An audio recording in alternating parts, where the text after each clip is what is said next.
I now call the floor now goes to His Excellency Abdullah Abdullah, Chief Executive Officer of Afghanistan.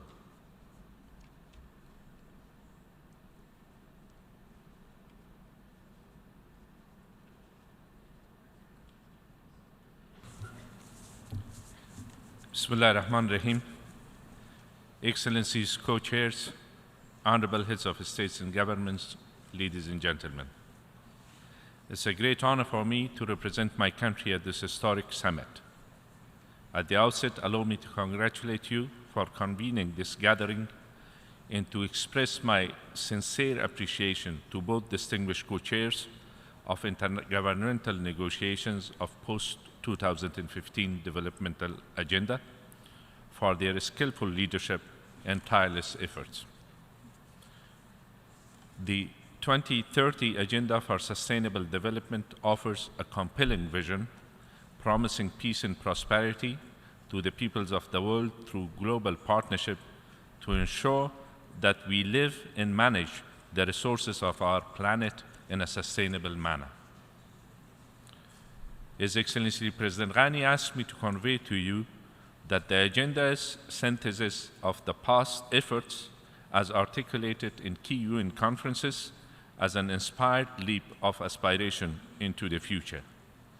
We therefore pay tribute to the work of several generations of thinkers and practitioners who devoted their lives to the understanding and changing of economic, social, and environmental dimensions of development. The MDGs, sadly, yet to be met by some countries, focused our attention on result-oriented development, forcing governments and their developmental partners to think through the linkages between policy, delivery, measurement, monitoring, accountability, and voice in public resource mobilization and management. Yes, as President Ghani reminds us, the unfinished MDG agenda in poorest countries in the unintended consequences of focusing on some goals requires that we pay careful attention to learning and acting on the lessons drawn. Among those lessons is that while the UN system does an excellent job in setting global agendas, its developmental machinery requires major transformation if it is to be catalyst for the 2030 agenda. The 5 pillars of the 2030 agenda, however, require systematic attention to regional cooperation and coordination.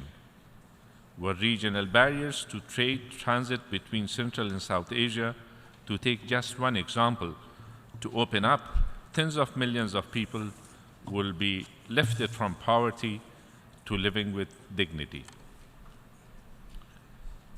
Even more significantly, the specter caused by the radicalism and terrorism over our lives will be lifted were there be true and meaningful cooperation in the arena of peace and security.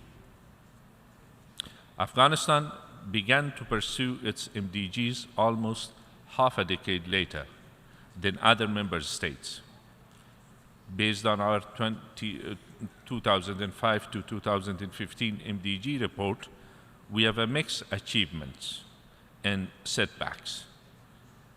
While poverty rate has remained more or less constant for several years, we have made considerable progress in primary education, gender equality, in women empowerment, child and maternal mortality rates have been reduced. A big part of Afghanistan's transformation decade, 2015-2025, coincides with the 2030 developmental agenda. Afghanistan will remain committed to developing strategies, policies to integrate our national developmental agenda with the 2030 development agenda.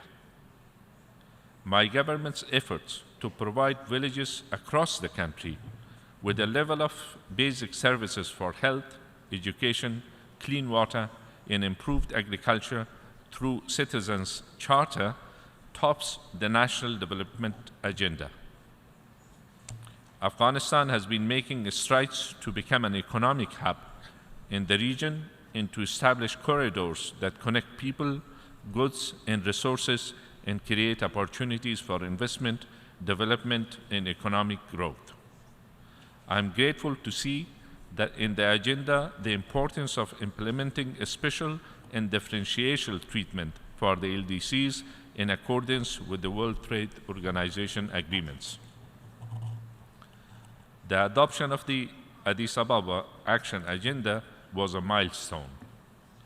We also support interconnectivity with other relevant programs, including the Istanbul Program of Action for least developed countries, the Vienna Program of Action for landlocked developing countries.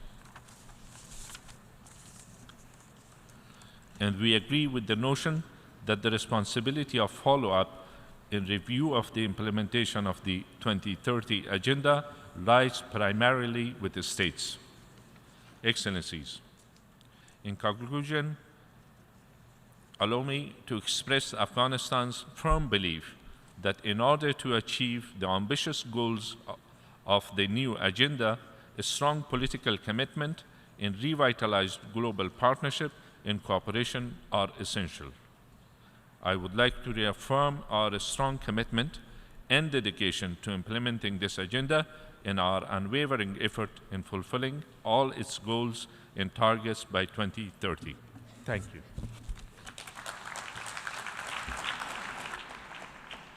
I thank Mr. Abdullah Abdullah for nearly keeping the time.